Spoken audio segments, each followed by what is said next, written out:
Good morning friends, एक बार फिर से स्वागत है आप सभी का मेरे चैनल वो सुबह कभी तो आएगी में। फ्रेंड्स, आज मैं आप लोगों को अपने यहाँ के लोकल वीकली मार्केट मंगल बाज़ार में लेकर चल रही हूँ। ये मार्केट बहुत ही अच्छा है। ऐसा नहीं है कि हमारे यहाँ मार्केट नहीं है, बट कुछ लोग ऐसे हैं जिनके पास शॉप नहीं है, तो उनके लिए ये वीकली मंगल मार्केट का ऑप्शन रखा गया है। ये लोग मंगल वाले दिन ही मार्केट लगाते हैं और इस मार्केट में हर तरीके के सामान उपलब्ध होते हैं।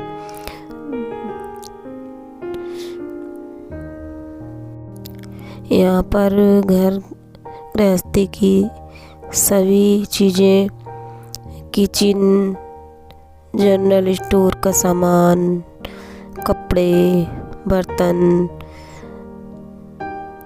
बैग्स,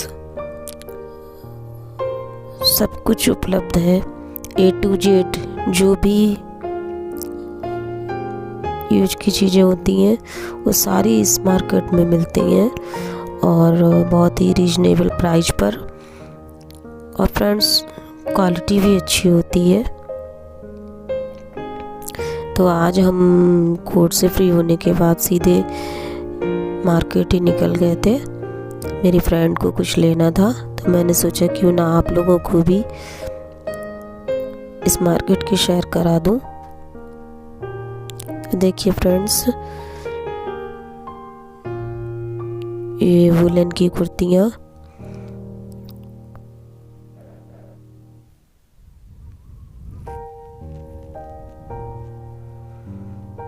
मेरी फ्रेंड देख रही थी।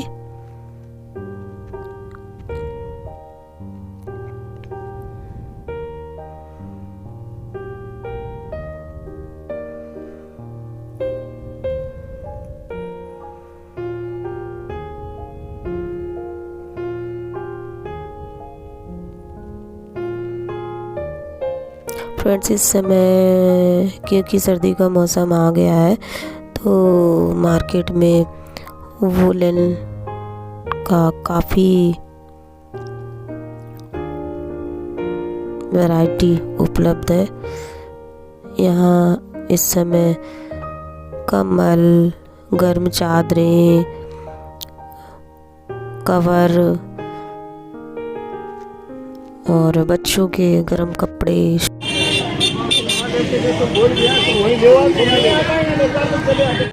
तो फ्रेंड्स, घर आने के बाद मैंने अपने घर का काम फिनिश किया और फिर मैं आ गई रेस्ट करने। तो मुझे याद आया कि क्यों ना आप लोगों से बात की जाए। तो आज मैं आप लोगों को बताती हूँ कि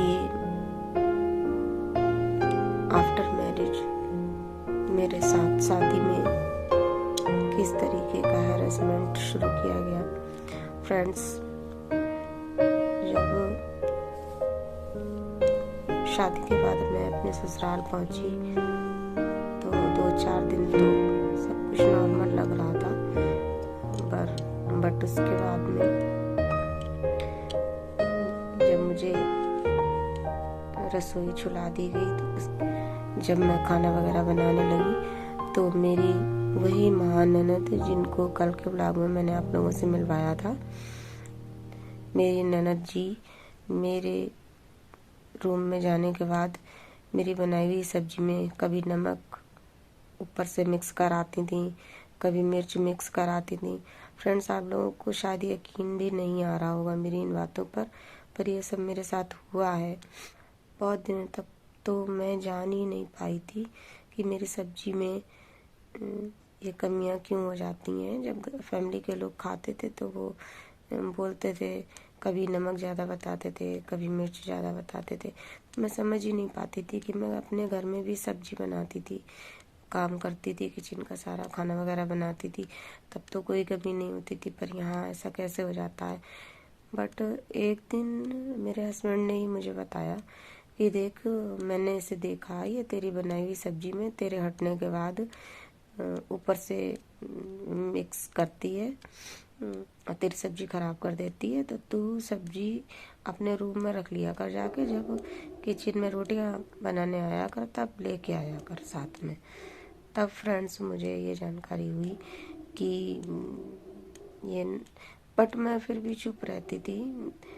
मैं सोचती थी कि ठीक हो जाएगा धीरे से सब कुछ, पर अब मुझे उन सब बातों का एहसास होता है कि काश कि मैंने उस समय उन चीज़ों को बर्दाश्त ना किया होता तो शायद आज इतनी बड़ी समस्या मेरे सामने नहीं होती।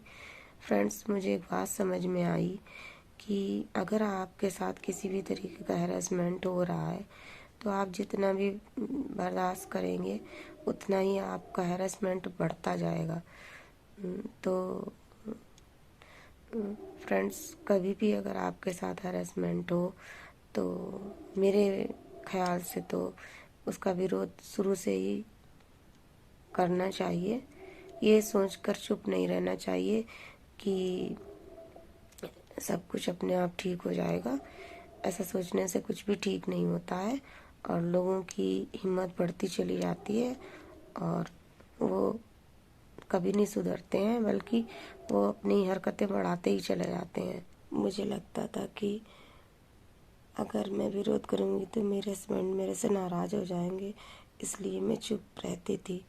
पर देखिए, फिर भी मेरे हस्बैंड मेरे से दूर हो गए हैं। तो आज के ब्लॉग में बस इतना ही। तब तक के लिए आप अपने परिवार और बच्चों के साथ खुश रहिए, स्वस्थ रहिए, मस्त रहिए। मिलते हैं नेक्स्ट ब्लॉग में। तब तक के लिए बाय।